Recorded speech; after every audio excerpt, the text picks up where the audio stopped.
दोस्तों, आज की कहानी है काश हमको भी अच्छा शौहर मिलता।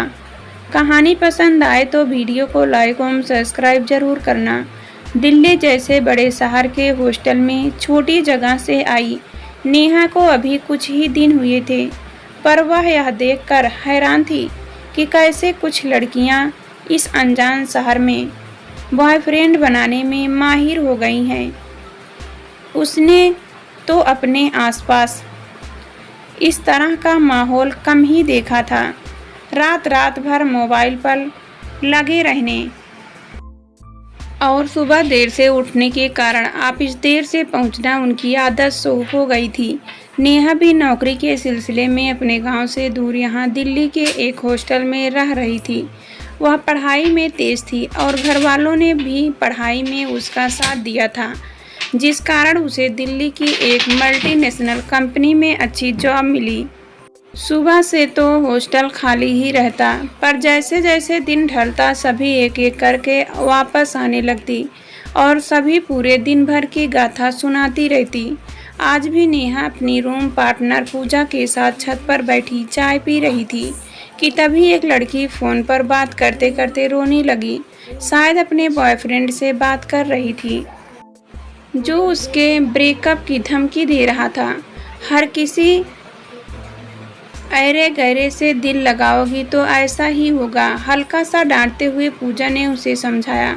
सच बात तो यह थी कि यह सब उनका टाइम पास था, पर उनमें से कुछ ऐसी भी थी जिनको सच में किसी से सच्चा प्यार था और उनके प्यार में कोई दिखावा नहीं था। इन सब बातों में खोई नेहा को अचानक ही पूजा ने छेड़ा। कहा, खोई हो मैडम जी, आपको भी किसी अपने की याद आ रही है क्या? तुम भी बातें कर लो। नहीं नहीं, ऐसा तो कुछ भी नहीं है, चल नीचे कमरे में चलते हैं। नेहा उठने ही वाली थी कि पूजा ने हाथ खींचकर बैठा लिया।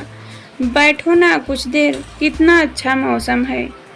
दिन भर ऑफिस में सबकी सुनते सुनते सिर पक गया है, कहते हुए पूजा वहीं बैठ गई।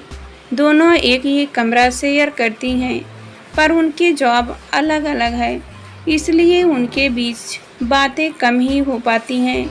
बात करते करते पूजा अपने घर परिवार दोस्तों के बारे में बात करते करते अपने बॉयफ्रेंड की बातों में भी बड़े मज़े से करने लगती। पूजा खुले मन की लड़की थी जो नेहा से सब बातें शेयर करती थी। तू भी बता, तू किसे पसंद करती है? कौन है तेरा फर्स्ट लव या फिर शादी वादी का चक्कर है? क्या करता है, कहाँ रहता है? एक ही सांस में ढेरों सवाल कर दिए पूजा ने।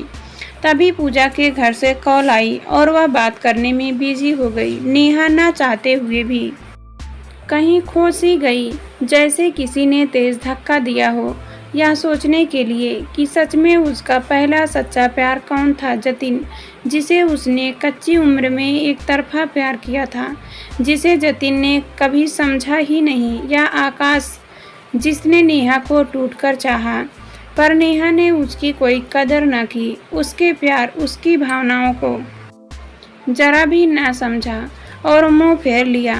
पर आज अचानक नेहा को आकाश से इतना लगाव क्यों महसूस हो रहा है? क्यों उसकी याद आ रही है? वह समझ नहीं पा रही थी।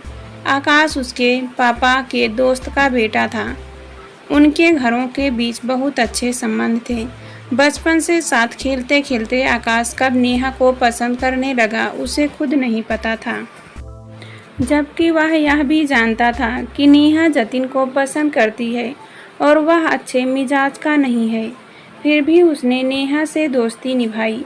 नेहा ने तो जतिन को सच्चे मन से चाहा था, पर जतिन तो सिर्फ उसके साथ टाइम पास कर रहा था और यह बात आकाश बहुत अच्छी तरह जानता है।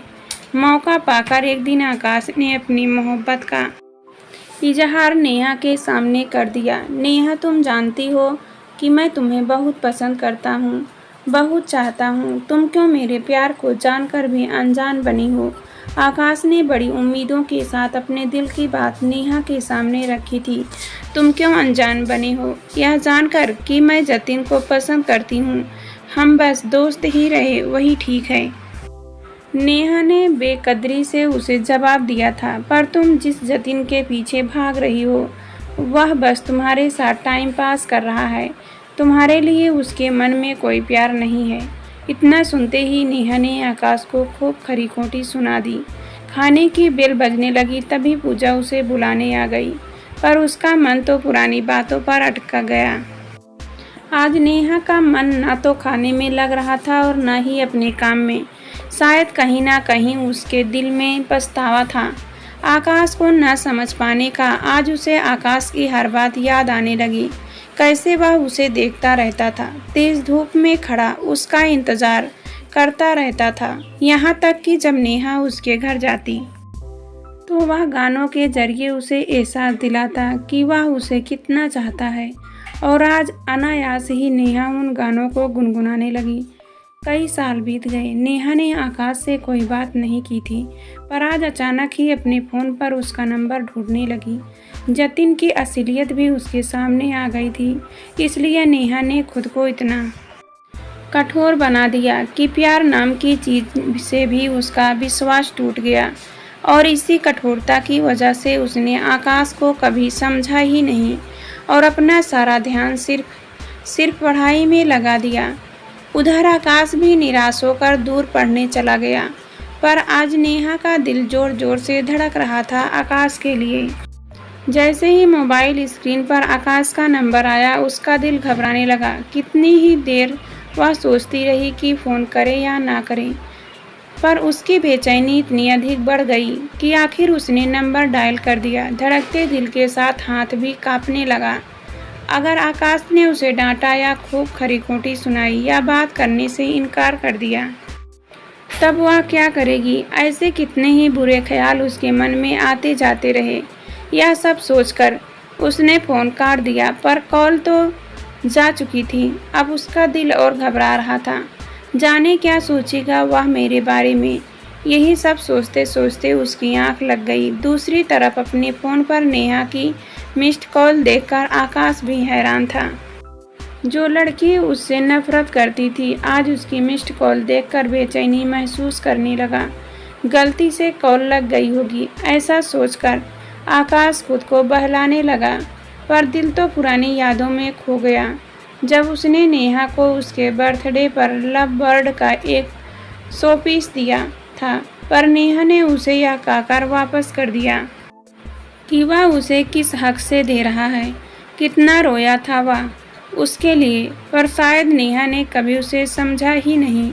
काफ़ी देर तक आकाश भी यही सोचता रहा कि वह कॉल बैक करे या ना करे, कहीं फिर से कुछ उल्टा सीधा ना कह दे। पर आज भी उसे नेहा का इंतज़ार था और वह इंतज़ार कई साल से कर रहा था। अगले दिन न इधर नेहा का मन लग रहा था, न उधर आकाश का। नेहा को परेशान देख पूजा ने उसकी परेशानी जाननी चाहिए। थोड़ा बहुत मना करने के बाद नेहा ने पूजा को आकाश के बारे में सब बता दिया कि कैसे वह कई साल से उसकी हाँ का इंतज़ार करता रहा और शायद आज भी कर रहा है। सब जानने के बाद पूजा ने नेहा को ही कॉल करने की कहा, और अगर वह उसके प्यार को समझती है तो अपने दिल की बात उसे बता दे। पर नेहा अब डर रही थी कि कहीं आकाश की लाइफ में कोई और ना हो और उसे बेइज्जत ना कर दे। पूजा के जोर देने पर नेहा ने कॉल कर दी। स्क्रीन पर नेहा का नंबर दोबारा देखकर आकाश खुश तो हुआ, पर यह सोचकर दुखी भी हो गया कि कहीं दोबारा तो गलती से कॉल नहीं लग गई। फिर रिंग तो बराबर हो रही है। हेलो संजीदा होते हुए आकाश बोला, मैं नेहा। पहचाना? आकाश कहते हुए नेहा के होंठ कांपने लगे। तुमको कैसे भूल सकता हूँ? तुम्हारी यादें आज भी मेरे ज़हन में ताज़ा है और तुम्हारी नफ़रत को अभी भी संजो कर रखा है। कहकर आकाश कहीं खोसा गया। मुझे माफ़ कर दो आकाश, मैंने तुम्हें कभी समझा ही नहीं, या शायद जानबूझकर अनजान बनी रही। पर आज मुझे अपनी गलती का एहसास है। मैंने तुम्हें बहुत रुलाया है। कहकर नेहा खुद ही रो पड़ी। प्लीज़ नेहा रो मत, मैंने कभी भी तुमसे ज़बरदस्ती नहीं की। मेरी बात मानने के लिए वह फैसला भी तुम्हारा खुद का था और आज का फैसला भी तुम्हारा खुद का है। तुम्हें जो भी कहना हो हक कह लो। जितनी भी नाराज़गी तुम्हारे मन में है सब कह डालो, पर मुझे माफ़ कर दो। मैं अब और इस बोझ के साथ नहीं जी सकती। नेहा परेशान हो गई। जिसके लिए मैंने तुम्हें कभी समझा ही नहीं, उसने भी मुझे नहीं समझा। आकाश ऑफिस में बिजी था, इस कारण ज़्यादा कुछ कह ना सका। कुछ देर बाद बात करता हूँ कहकर आकाश ने फ़ोन रख दिया। इधर नेहा और भी ज़्यादा परेशान हो गई। क्या आकाश की लाइफ में और कोई है या वह अभी भी मुझे ही चाहता है? इसी तरह के ख्याल उसके मन में आ जा रहे थे। अब नेहा का दिल बैठने लगा और वह सच में सोचने लगी कि आकाश की लाइफ में कोई और है, होनी भी चाहिए, कोई दूसरी लड़की। तूने कब उसकी परवाह की है, उसके प्यार को समझा है? उसके मन से ही कोई आवाज़ निकली। पूरा दिन बीत गया पर आकाश का कोई फ़ोन नहीं आया। ऑफिस में भी नेहा का दिल नहीं लग रहा था। इधर नेहा भी डर के कारण कोई कॉल न कर सकी। पूरी रात उसको नींद न आई। अभी उसकी आंख लगी ही थी कि सुबह लगभग 4 बजे उसका फ़ोन बज उठा। इतनी सुबह किसका फ़ोन हो सकता है? उसके मन में अजीब सी उलझन होने लगी। सॉरी नेहा, इतनी सुबह तुम्हें परेशान करने के लिए तुम्हारी नींद खराब हो गई होगी। फ़ोन रिसीव करते ही नेहा को आकाश की आवाज़ सुनाई दी। नहीं, मैं सोई नहीं थी, बस पुरानी यादों में खोई थी। आज उसे नींद भी अच्छी नहीं लग रही थी। नेहा, मैं तुमसे बस इतना कहना चाहता हूँ कि आज से पहले मुझसे तुम्हारे जिस हाँ का इंतज़ार था, आज भी वही है। मैंने कभी भी तुम्हारे अलावा किसी और के बारे में सोचा भी नहीं और मुझे यकीन था कि तुम कभी ना कभी मेरे प्यार को ज़रूर अपनाओगी। आकाश की बातों से उसकी खुशी बाया हो रही थी। इधर नेहा के मन से सालों पहले का बोझ हमेशा के लिए उतर गया था। एक नया सवेरा उसके इंतज़ार में खड़ा था और वह इस पल को अब अपने हाथों से जाने नहीं देना चाहता था।